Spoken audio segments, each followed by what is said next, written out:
வணக்கம். நான் உங்கள் சோஃபியா. போக்சோ பற்றி நம்ம பேசுனதுக்கு அப்புறமா எனக்கு ஒரு கமெண்ட் வந்தது. ஒரு தம்பி என்ன சொல்லியிருந்தாருன்னா, ஆணுக்கு பெண் நிகர் அப்படின்றதுனால இப்போல்லாம் பெண்கள் வந்து பெருசாக இதெல்லாம் எடுத்துக்கிறதில்ல. அவங்க என்ன நினைக்கிறாங்கன்னா, ஆண்கள் எதை பண்ணாலும் நானும் அதை பண்ணுவேன் அப்படின்னு நினைக்கிறாங்க. அதை பற்றி நீங்கள் பேசுங்க அப்படின்னு சொல்லியிருந்தாரு.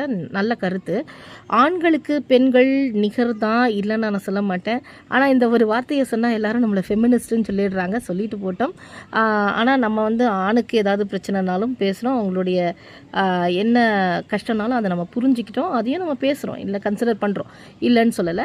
இருந்தாலும் இந்த சமுதாயம் பெண்களை தான் அதிகமாக மீன் பண்ணி பார்க்கும். ஏன் அப்படின்னா, இது சமுதாயத்தினுடைய தவறு கூட கிடையாது. ஏன்னா இயற்கை என்ன பண்ணியிருக்கு அப்படின்னு பார்த்தீங்கன்னா, பெண்களுக்கு தான் அதிகமான ஒரு பாதிப்பை கொடுத்துருக்கு. ஒரு வரப்பிரசாதம் அப்படின்னு சொன்னாலும் ஒரு பாதிப்பு அப்படின்றது பெண்களுக்கு தான். பெண்கள் தான் அதனுடைய விளைவுகளையும் ஏற்று காலம் ஃபுல்லாக சுமக்கக்கூடிய இடத்துல அவங்க தான் இருக்கிறாங்க.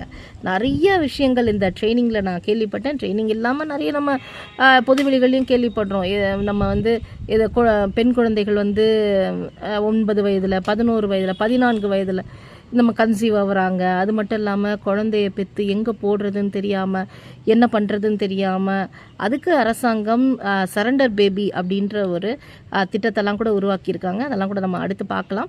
ஸோ பெண்கள் நினைக்க வேண்டியது என்னென்னா, நான் ஆண் வந்து அது உச்சியில் உட்காந்தா நானும் கூட போய் உட்காருவேன் அப்படின்றலாம் தாண்டி நம்ம உட்காரலாம். எப்படி உட்காரலான்னா, நம்ம படிப்புலையும் ஒழுக்கத்துலையும் நம்ம நடவடிக்கைகள்லையும் அதில் நம்ம வந்து ஆணுக்கு நிகராக இருக்கலாமே தவிர, இந்த மாதிரி செக்ஷுவல் ஆக்டிவிட்டீஸில் நம்ம அவங்களோட போட்டி போடுறது அப்படின்றது முட்டாள்தனம், பெரும் முட்டாள்தனம்.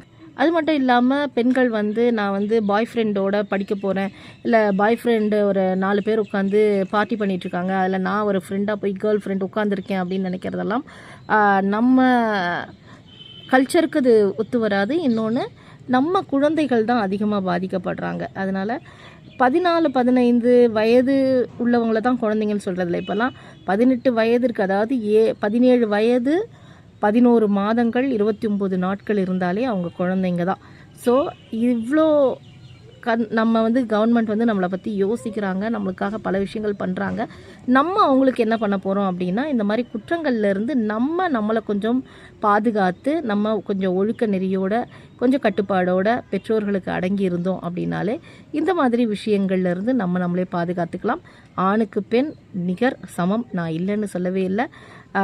ஆனால் அதையும் தாண்டி நம்மளுடைய உடல் நமக்கு சொந்தம், நம்மளுடைய மனம் நமக்கு சொந்தம், நம்முடைய வாழ்க்கைக்கு நம்ம தான் பொறுப்பு அப்படின்ற இதையும் நம்ம மனசில் வச்சுக்கணும்.